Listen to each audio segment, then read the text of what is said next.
Hello, YouTube modeling community. This is Rusty Rotor with what's on the bench. Not a lot done, but we will go over what I did get done. Dig it out here carefully. So, we all did see the door panels, right? There they are again, just in case anybody missed them.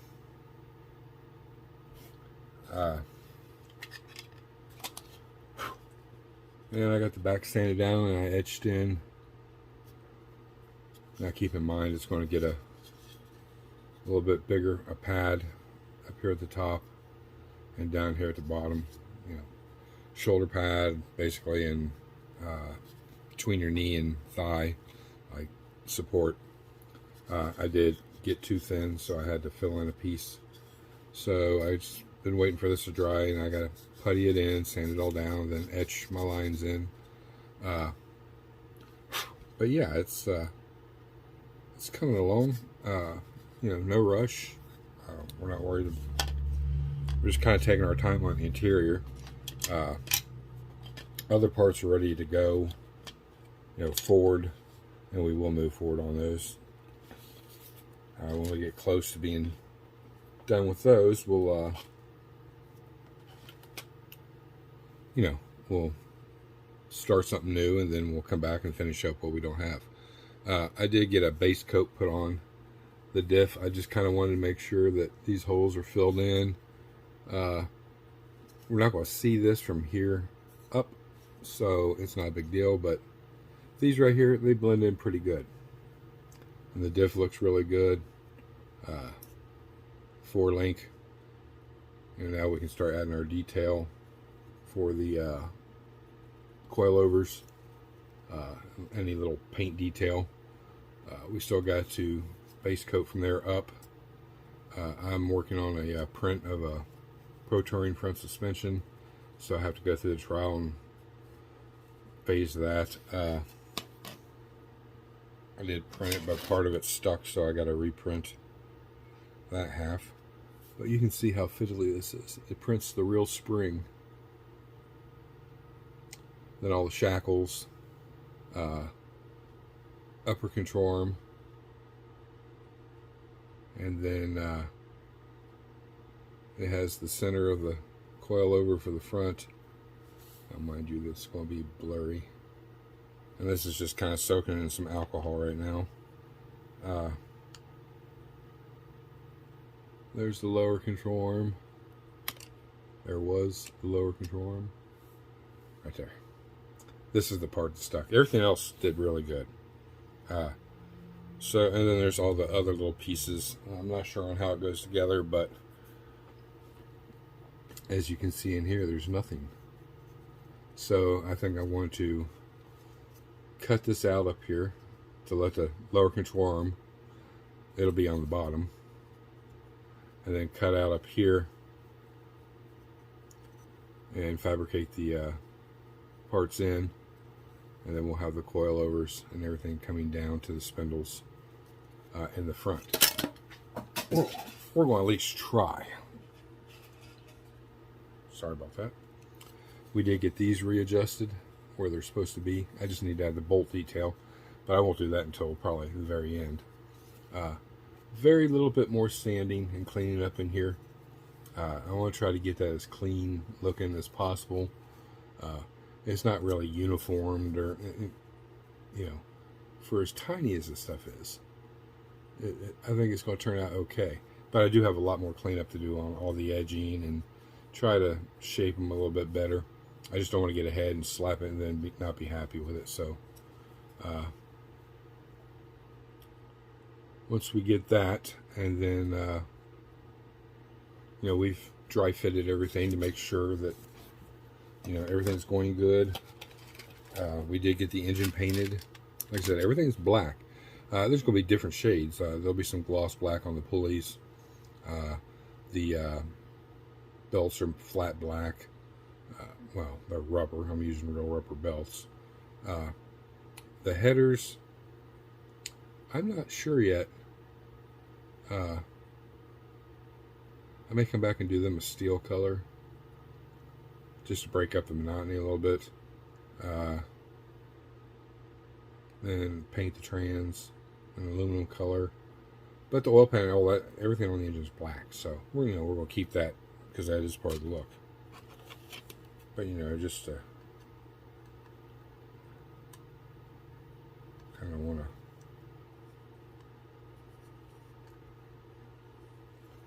As you can see, kind of, yeah, she fits down in there. Now, this has to, the back of the trans got to come up just a hair. And I may accidentally, instead of doing that, because it kind of sits right where it needs to be for the trans or drive shaft to line up, I may square off the K member just so the engine comes down, and it's almost 1/8 of an inch, so we don't need that much, I don't think. But I think I am going to square it. Instead of this being rounded here, I'm going to kind of square that off in there and kind of notch it that way. That'll let that front of the engine come down just a hair, because this sits through the hood right where it needs to be. It's just, it's got that angle on it, and I don't like that. I want the plenum sitting flush. Let's see, what else do we do? I think that's it on that. Oh, the tires and wheels. And then we can move on to a couple other little things here. I was able to get these done. Nothing really more needs to be done to them. The lug nuts are black, so we don't have to pick out that detail. And I always put them back in the package. Crap.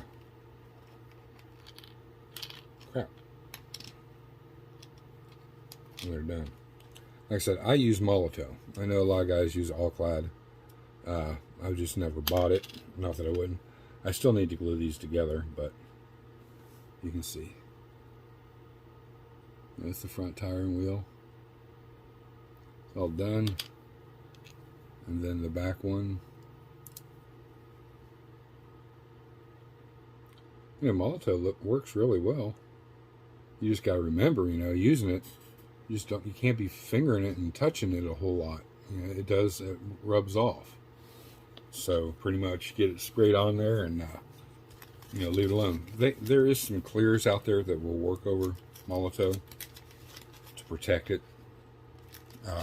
You just got to watch several videos of guys that's gone through all that. I can't remember all their names, or all the names of the products.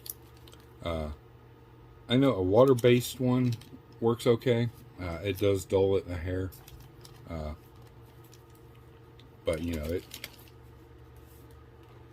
you just leave it alone, you don't have to be touching it all the time. It's it's just fine. We don't need those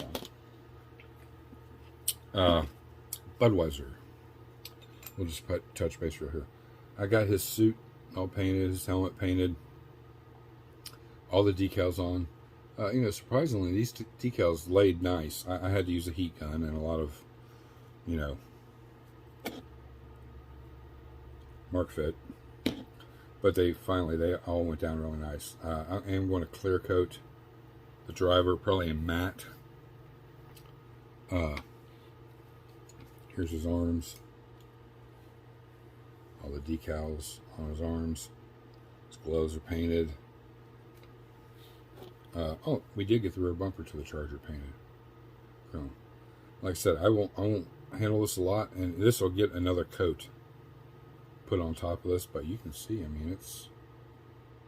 looks nice. I'm just not done. I just kind of wanted to get something over it, and I had a little chrome left in the airbrush, and I said, well, I'll just shoot this and see where I need to do more work. And there's a couple little spots on here I need to do some work on, so no big deal.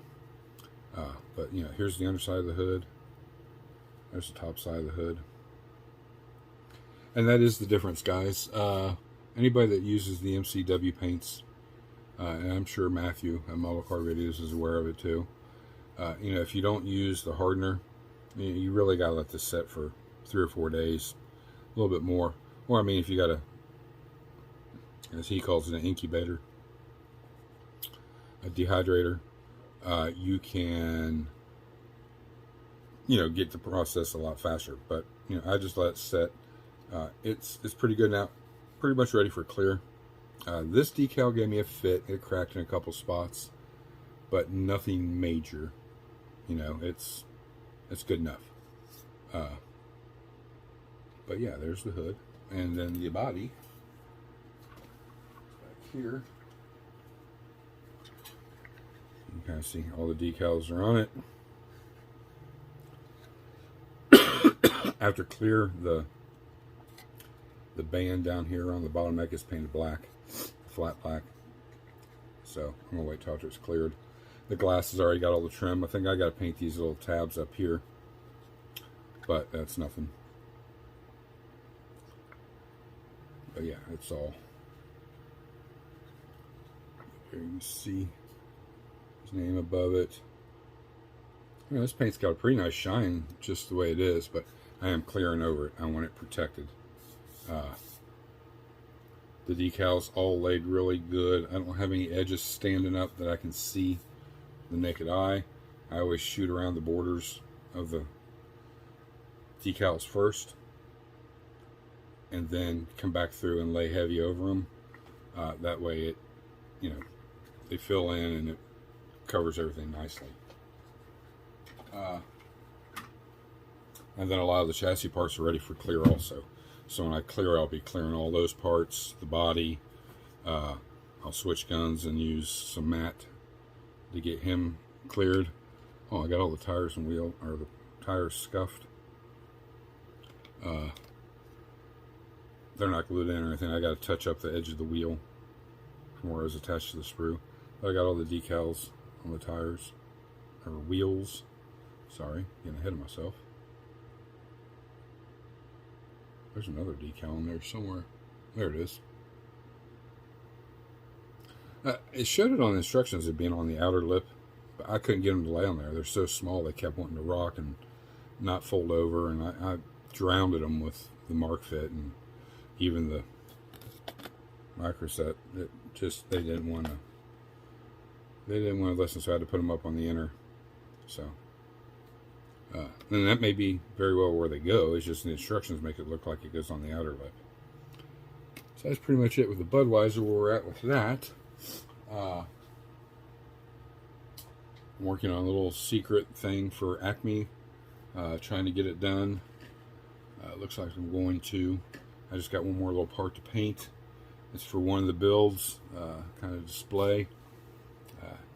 You have to come to Acme or see one of the videos to see what it looks like. I'll show it after Acme, but you know, for all you guys that don't get to go. I've been working on that late yesterday, and I got a late start down here this morning, trying to get some 3D printing done, getting an order done, and then trying some of the new little parts. Sorry guys.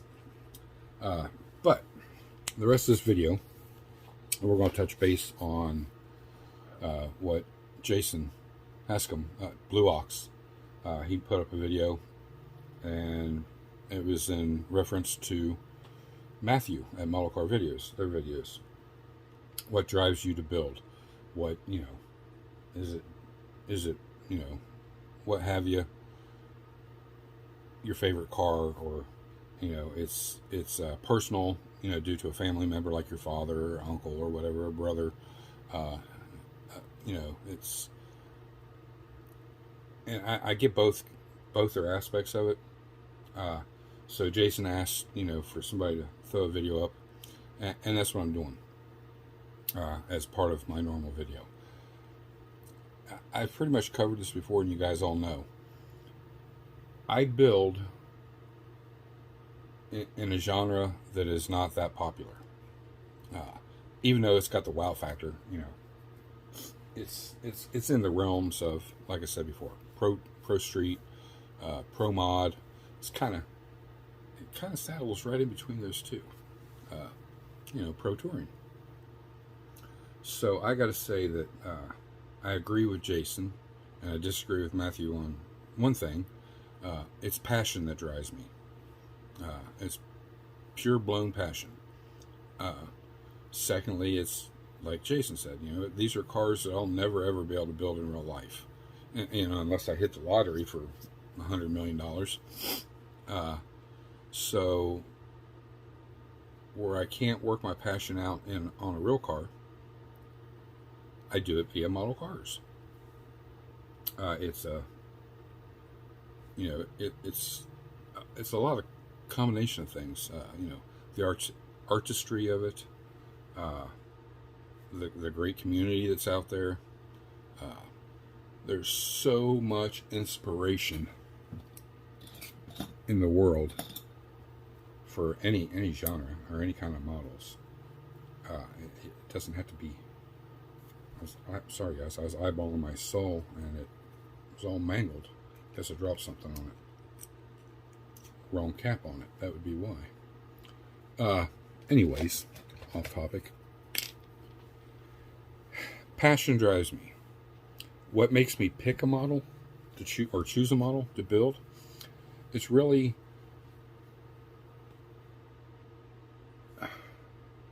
I'll find, let's say, 20 cars, real life cars, or maybe it's a 3D rendering. It can be one of the two. It's not, not just drawn to one or the other. It's kind of both. But I find that, and I'm like, oh, wow, look at that. That's so cool. If I did that in a model, I've never seen that done before. So, my brain starts running wild. As I've said before, what I'll do is I'll find the kit. I'll buy the kit, or maybe I already have it. Then I start shopping, tires and wheels. Everything that's in my head, how I want to do it. All these parts, I start making a mental list and a physical list. Write stuff down. Just like this is for the group build. I start writing everything down, and then I do my best to try to find it. And then I go back on my list and I'll revise it, and I'll put next to it scratch build, aftermarket, 3D print. So I know what route I got to take for these parts. There isn't always parts out there, whatever, for me to build these things with. So I have to improvise and scratch build. Or, hopefully one day the 3D printing leans a little bit more and more towards Pro Touring. But that's what drives me. That's what I pick. So whichever kit I have gotten or collected all my pieces for that build, and say maybe I got two others that are more, I want to do those first. I know that I don't have all the parts for them. So what drives me to choose which one I do is which one I have everything I need to build it. And then I start building it. Same way that kind of this ring barrel charger. It's been sitting over here for months. I had to have decals made. I had to get the tires and wheels in. I bought them from Ryan. And then, all the modifying that I had to do. So I knew, the modifying is just part of the build. Same way painting and everything else. But do I have all my parts? Yes and no. I didn't really have a front suspension design or plan in mind. I was going to go with what's stock. But after I started looking at it and seeing that there's really not a whole lot there. And I do want some kind of visual effect under the front end of, suspension. So, I was able to find a file for that stuff, and I'm going to hopefully make that work. But other than that, we have everything. So that would be my next model that I'd build. The Gray Stang is a good example, and same way with the 60/66 C10. They're projects I started, but then in the middle, it's not that I got stalled out, but I had issues that were unforeseen that made me have to stop and put it on the back burner. And then when I got those parts in, now it's more likely that I will pick up where I left off on those before I start something fresh. But I've said this many times, most of these kits you see up here, the parts are either in the box with the kits, or they're hanging up on the pegboard behind me. And that's what drives me. There's a lot of times I'll look up here and I'll be like, what can I do? because I've got models that are unfinished. I've probably got about 6 or 7 that I've started, and back in the when my shop was in the other room, I would have to paint 5 or 6 bodies in the summertime and then build them through the wintertime. Just less space, and it was a little bit more feasible. Plus, I only had maybe a day or two, if I was lucky, and I was only maybe a half a day to work on them. So it was easier just to keep me motivated and keep me going, that I had them painted already, and all I really had to do was just build them. And I wasn't doing a lot of modifying back then either. But I do have those, so I know I got those I could choose from. I have some that I just want to build box stock. Nothing radical with them. Just paint what needs to be painted and put it together. And then there's other ones that's semi-modified, a little bit modified, and a whole lot modified. So, but what really drives me to choose which one I'm going to build is whichever one I have is complete, that I have everything I need. The paint, go down my list, other than scratch build stuff, because I know I'm going to build that as I go. In the same way, 3D printed stuff, I can print that as I'm working on one part of it. Just like what we're doing with the Charger now. I'm working on this front suspension that looks so fiddly. Holy crap, look how tiny that is. See that spring? That little spring would really work. And I don't even know how this goes together. So I got to figure that out still. But there is there's a whole lot of figuring out on that. Giving me a headache thinking about it. But really, that's my take on it. And I get a lot of guys will just, they love the 41 Willys. They'll build 5 or 6 of them in a row. Or they'll love El Caminos, and they'll build 5 or 6 of those in a row, or 55 Chevys, or 57 Chevys. And I totally get it. Everybody has their favorite car, and has so many different ways they want to build it. So I totally get that. But usually it's, since I am so passionate about it, that I find a car that really is just stands out to me. That is and it drives me nuts. I lose sleep over it. It's how stupid it is. And then it's until I start researching and seeing if it's something I can even do. And then my mind gets deeper into it, where I start going, I need to find engine pictures of this thing. Is it, or, I need to start just building these things curbside, leaving that crap alone. I could build more and probably be a lot better off. But, it just drives me. It's the wow factor. Not being able to own it in real life, so but I could probably build it in scale, and that's pretty much how I do it. And that's how I buy my stash.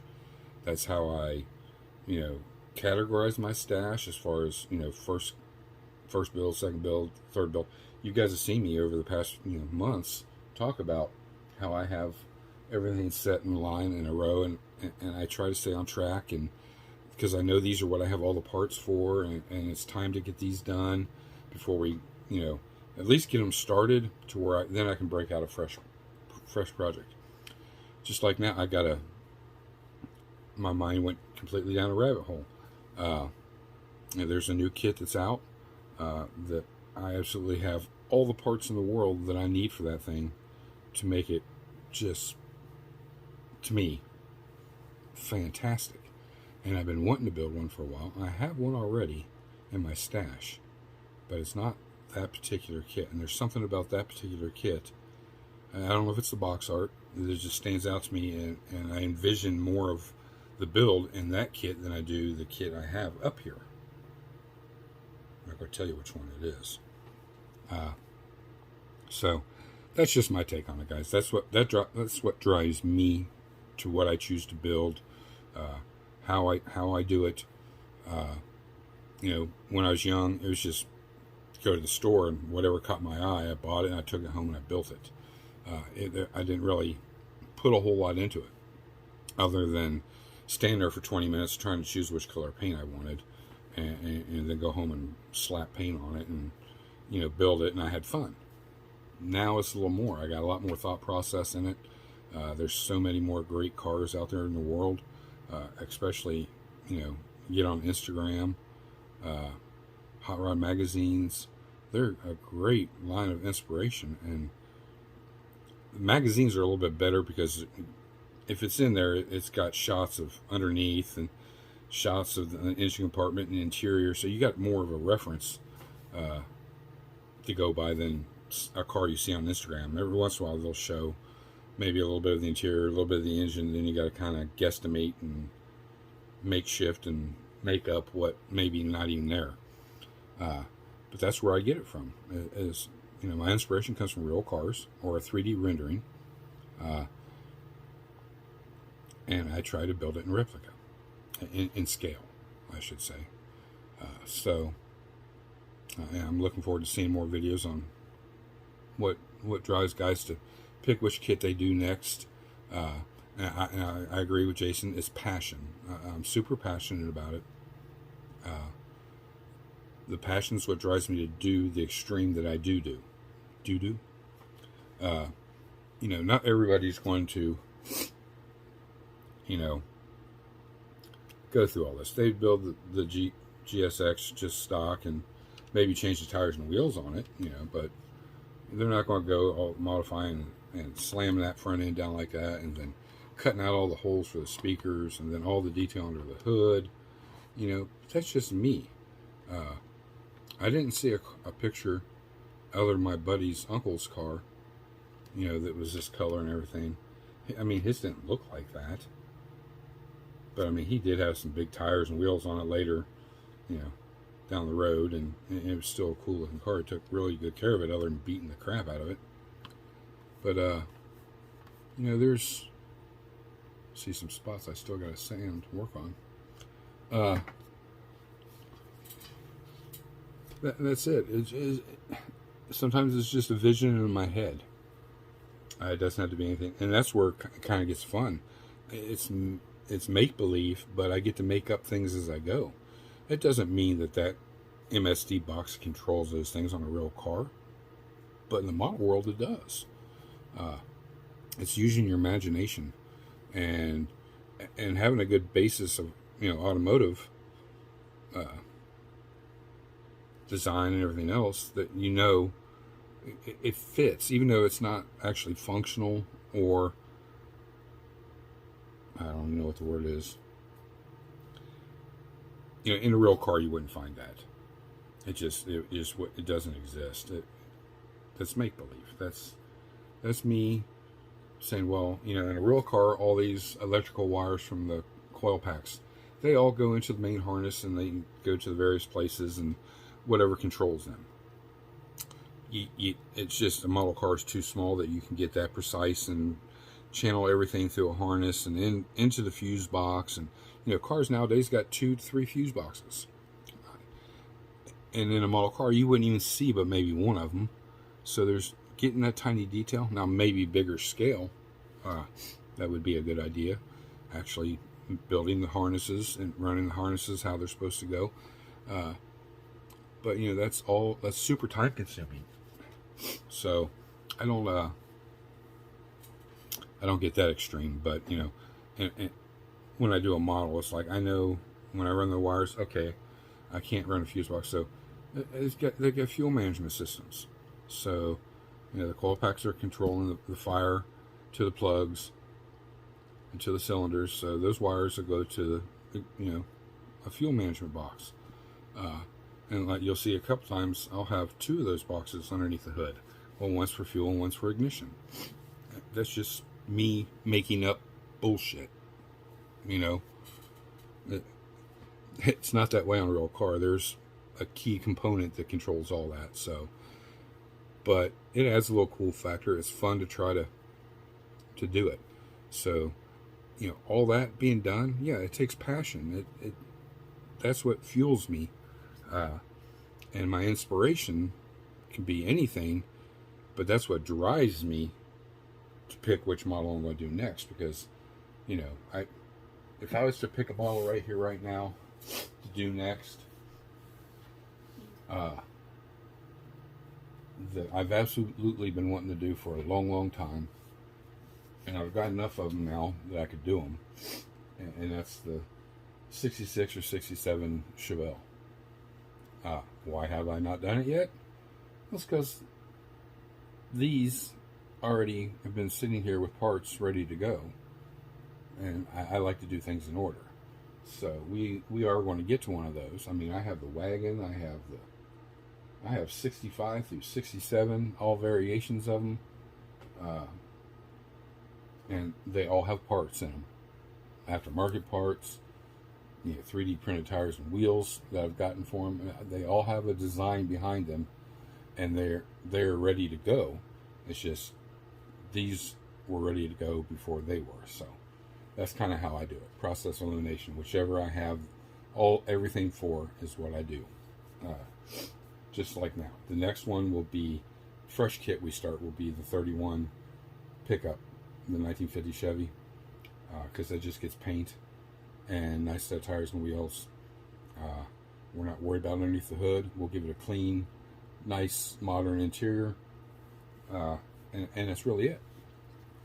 There's nothing, no other drive. I'm not going to the full, dropped SCC frame with airbags, and I'm not doing all that. I'm going to drop the suspension.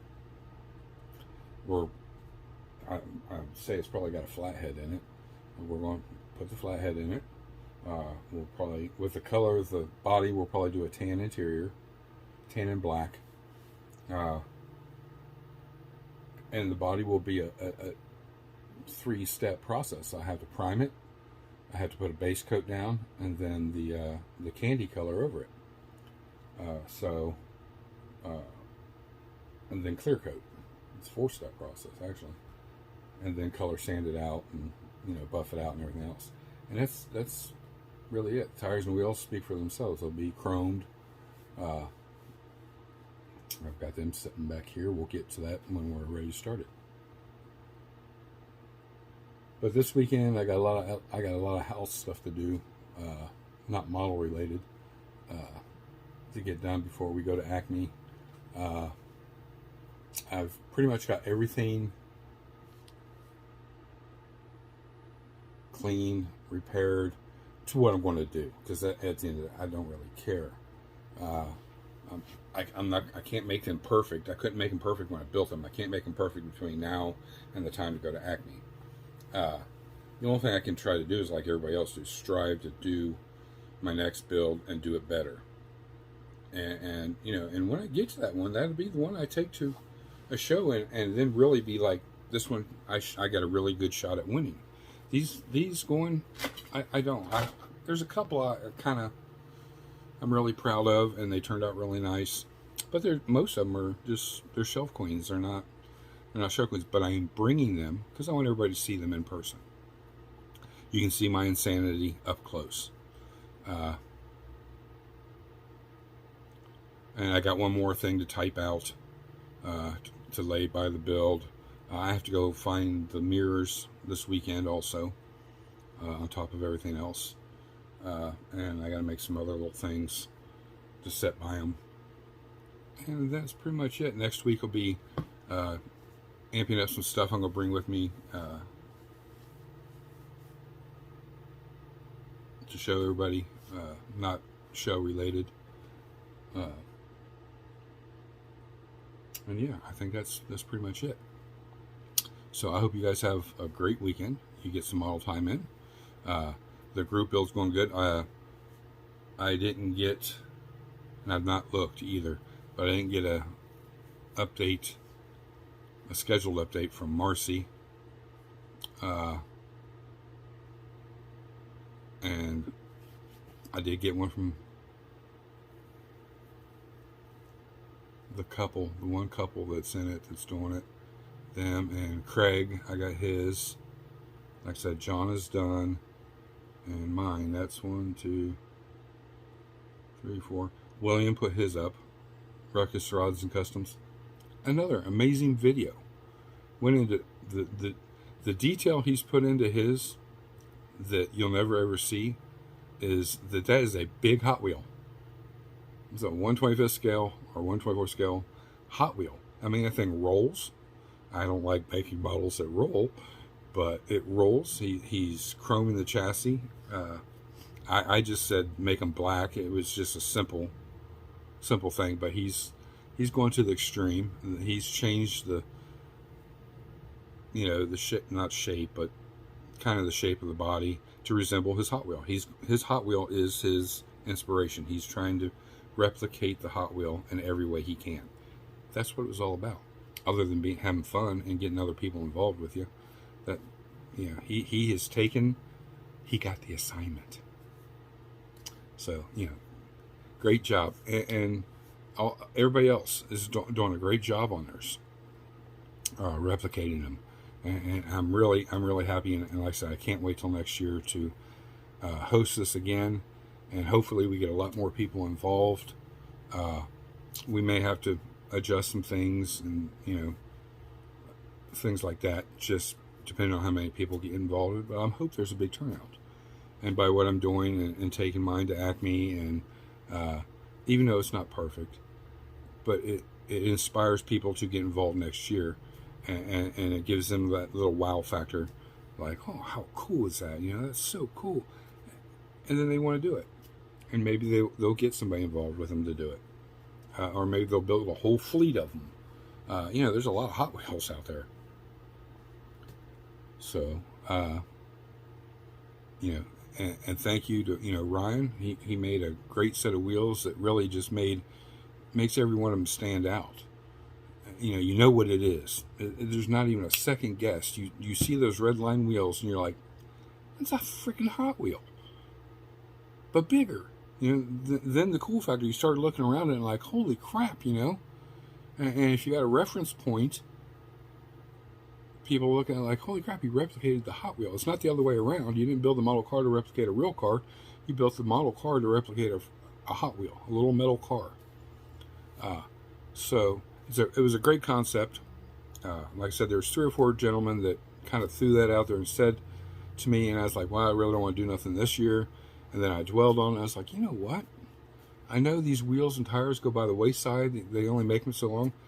This is the year we should do it. Do it now.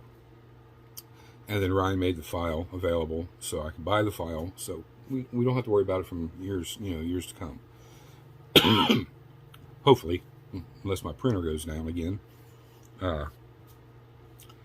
But it was a great thing. And I'm really enjoying the pictures, guys and gals. I can't wait to see that paint laid on that 68 Nova. Or 69 Nova, whatever it's 68. I think it is a 68. No, it's a 69. But still, I think the Hot Wheels is a 68 Nova. They look the same. So, I can't wait to get them all together in one picture, like a collage picture, and everybody get one of these pictures to hang up in your shop. That's going to be really cool. It's something to be proud of. And again, guys, remember, when you send in emails, make sure you're listing. If anybody's helping you with them, make sure you put their name in there, because I'll mention them. And that was another part of the build. I unfortunately don't have anybody come down here and help me with anything. It's not. If I did, I would, and I'd say who helped me with this, that, and the other. And maybe in the next couple of years, one of the grandchildren will be old enough they want to get involved in it, and I'll let them. But that's it. That's all I got. And thanks to Hobby Nut Models, Mark, become a great friend. He's a great supporter of the channel. You guys get a chance, hit that link down below. Go check him out. Pick you up a little something. Even if it's a jar of paint, it's something you needed. Good way to do it. You're on here watching this video, might as well hit that link down there and go check him out. And Ryan, go check out Ryan's line of wheels. Man is constantly developing new wheels. He's flooding the market with new stuff, and bringing back vintage stuff that is hard to find now. So it's really good for the hobby, and for the for us. You want to build a retro rod, And well, I can't find any of these tires and wheels. You have to go 3D printing route. You got to go check out these guys. And Ryan is the #1 guy. I think that pretty much covers it. Thanks to all my past, present subscribers. New subscribers coming in. Hit that bell notification. You guys will know when my videos are coming out. It's still just Fridays, or Mondays and Fridays. Fridays is what's on the bench. Monday is Mental Monday. We do have a Mental Monday for this Monday. It is Halloween, so I'm going to try to get down here early, make the video, get it out, because I know everybody's got kids, taking them trick-or-treating. Got better things to do than watching, this mug on TV. So we'll get through that, and then Friday there'll be no video, because I'll be headed down to Georgia for Acme. I may come on Thursday and do Friday's video Thursday, just to get them in. All that, thank you guys. Have a good weekend. This is Rusty Rotor. I'm out.